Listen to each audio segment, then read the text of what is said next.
निकले थे लुत्फ उठाने बहारों का, नज़ारों में ही खो गए। मंजिल तो था कुछ और ही, सफ़र के बाज़ारों में ही सो गए।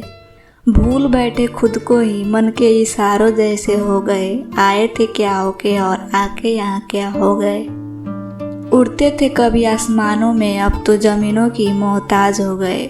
खुशबू लहराती थी हमसे कभी, अब तो दुर्गंधों के सरताज हो गए। भूल बैठे पता अपना, खुद के ही मेहमान हो गए। आए थे क्या होके और आके यहाँ क्या हो गए। बहारों की नज़ारों में हम निकले, नज़ारों ने ही हमें मोह लिया। हजारों की पहचान हमसे है, हजारों में अपना ही पहचान खो दिया। झूमते हुए हरियालियों में, सावन की रंगों में ही मस्त विभोर हो गए। नाचती थी मोरनियाँ हमारे गीतों पे, नचाते नचाते खुद ही मोर हो गए। आए थे क्या होके और आके यहाँ क्या हो गए।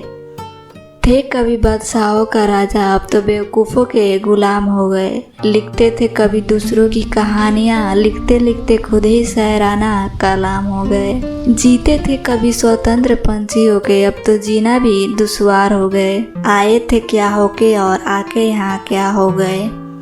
भूल बैठे खूबियाँ अपनी, संकुचित हुए जिया करते हैं। अपना मान इस जगत को, जगत की प्रक्रियाओं पे रोते रहते हैं। हमसे ये दुनिया है, दुनिया से हम नहीं, बस यहीं भूल हो गए। आए थे क्या होके और आके यहाँ क्या हो गए।